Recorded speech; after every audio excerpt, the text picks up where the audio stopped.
back to the question of modern-day conservatism, which way we go from here, I want to share with you a new, it's a new ad, it's a message, for a group called Citizens for the Republic that was originally started, believe it or not, back in 1977 by none other than Ronald Reagan, who wanted to launch an educational organization that it was a precursor to the PAC that he launched, but a educational organization that began to teach people in this media way about conservatism, fighting corruption, government overreach, expansion of government. And he used the Citizens for the Republic to spread the message of conservatism coast to coast. It was really smart that he did this. The group kind of went underground for a while and just kind of retreated from public life. And then we decided, with the help of Craig Shirley, who was really the brains behind this, to relaunch Citizens for the Republic, because there are a lot of these big organizations. Look, Karl Rove has been very successful with his American Crossroads group and with, of course, with his PACs and all the things he's done to raise money for various candidates. I thought the people needed a PAC. This is kind of the people's PAC. In the beginning of this is an educational organization, so it's a 501c4. And the group is called Citizens for the Republic. There is this new media effort that we launched is on our website, lauraingraham.com. It's also on our Facebook page, which is the best place to see it. Also, the CFTR.org website, so CFTR.org. That's where you go learn more about our organization. Help us out. Support us. Facebook it. Send it to your friends. Here is the opening ad. If you're like me, you look around and you wonder what's happening to our country. We wonder if the future is going to be as bright for our children as it was for generations past. The America we love stands for strong values, smart national defense, and respect for the Constitution. That's the spirit of conservatism. And if ever there was a time to renew what it means to be a conservative, now is that time. We at Citizens for the Republic are dedicated to restoring, not remaking America. Go to our website, CFTR.org, and we're going to send you a free booklet on the next steps for conservative action. Ronald Reagan said that all great change in America begins at the dinner table. He started CFTR to build a tradition of strong conservative values. Today, we continue his legacy. You have the power. Now use it. Go to CFTR.org and join Citizens for the Republic. This is our moment. America again. Joining us now is the man behind this organization who had the idea of relaunching CFTR, conservative author, historian. He gives great lectures about conservatism around the United States. He's an expert on the Reagan administration, of course, Rendezvous with Destiny. And he's just one of my favorite people, period. And he has a great sense of humor. Craig Shirley joins us now. Craig, it is great to talk to you, my friend. How are you? Good morning, Laura. How are you? I'm great. So why should people be excited about this new group that Reagan actually started, and we brought it back, Citizens for the Republic? Why is it so important to have a group like this out there fighting for conservatism now? Well, I think you hit the nail on the head. This is going to be about the individual, about the privacy and the dignity, and reintroducing the Reagan argument into the Republican Party, which has gotten away from over the last 5, 10, 12 years, ever since the rise of Bush 43 and Rovism as governing ideologies of the Republican Party. And what has been missing really is that. And then with the rise of Obama, you had the Republican Party as essentially being defined as being anti-Obama. But what we want to do is, and what we're going to do, is with CFTR, is reintroduce the Reagan conservative, optimistic, individual privacy, message that's been lacking in the Republican Party for the last several years. One of the focuses, I think, of this effort, as you and I conceived of it, is corruption. Now, you hear corruption, people say, oh, of course there's corruption. But I don't think we really talk about how to root it out. I don't think we really talk about how corrosive the corrupt alliances between big government and the growth of government and big corporations that depend on government spending for their own profit margins. Talk about that. Yeah, I'm glad you brought that up, is that I don't think you can talk about reform, and I don't think you can talk about federalism or the 21st century, which I like to call localism,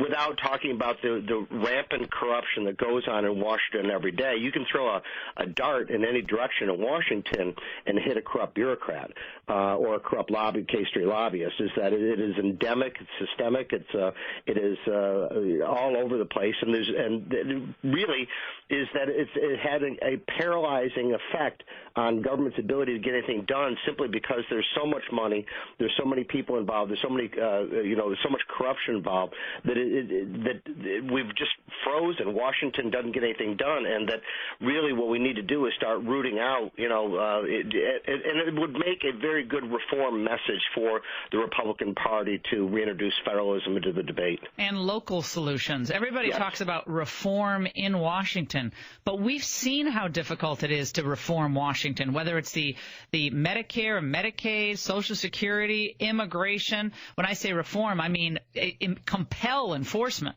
We've seen how difficult it is. And so why not thinking about the Department of Homeland Security, right. Craig, what would the CFTR solution be to reforming this debate now about immigration when it comes to local solutions on immigration? Because that's a federal issue, right, immigration?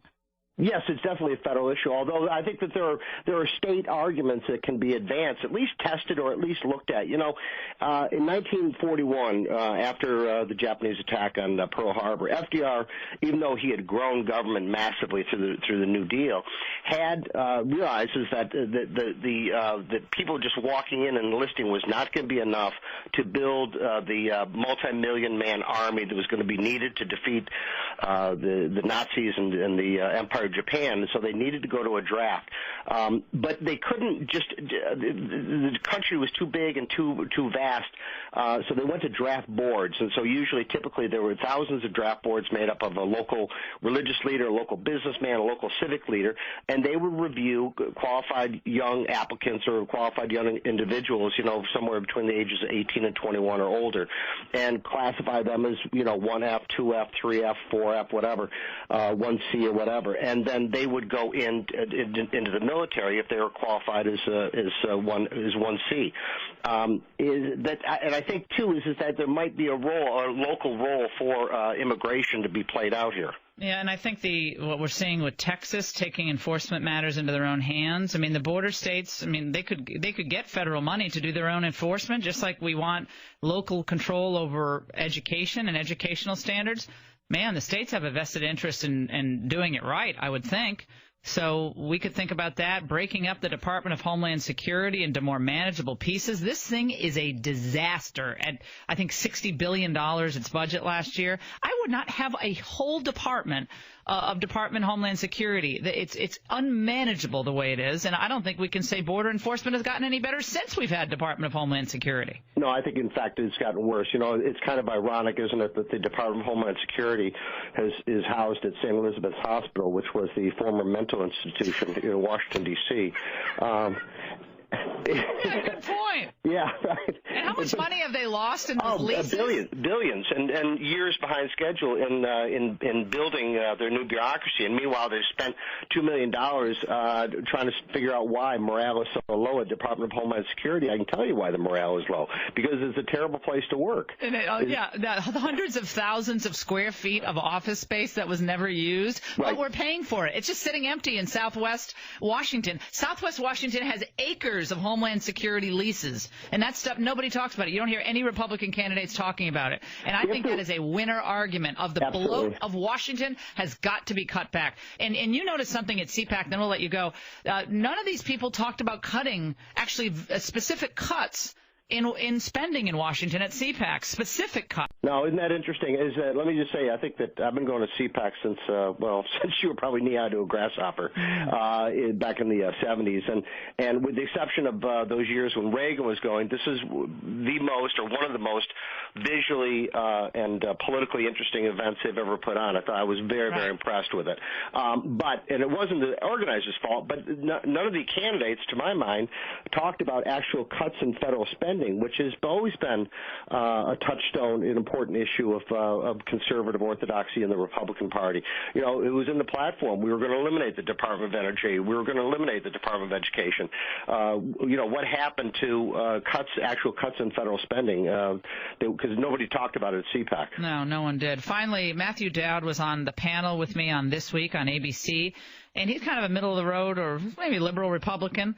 He said this about who would not be welcomed at CPAC today. What would happen if a candidate showed up that had liberalized abortion laws, that had the largest tax increase in history, that had given weapons to Iran, that had tripled the national debt, that had given amnesty to 3 million immigrants? Stop talking about Ronald Reagan now.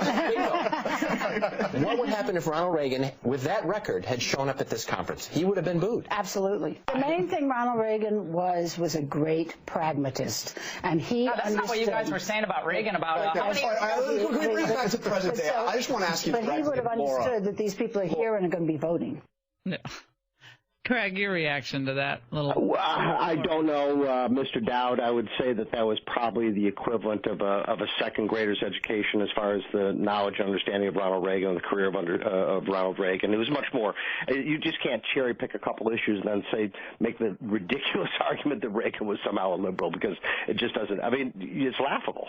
Yeah, well, of course, leader of the free world, goes down in history as one of the greatest presidents ever, brought the Soviets to their knees, stared down the air traffic controllers, brought about one of the most significant economic revivals the country has ever seen. Yeah, I think it'd be welcomed at CPAC. Craig Shirley, thank you so much for joining us. I want everyone to go to our Facebook page, Laura Ingraham's Facebook page, look at the great new ad for Citizens for the Republic. You'll see what we're going to be doing there to change this debate about conservatism coast to coast. Time to actually cut spending, real cuts, not reducing the growth of spending, real cuts to spending, rooting out the corrupt influences of big business and K Street on the political process, and blowing this whole thing out of the water with faux conservatives running around claiming that they're conservatives and trying to take the Reagan mantle. CFTR.org. Craig Shirley, historian, writer. We really appreciate it.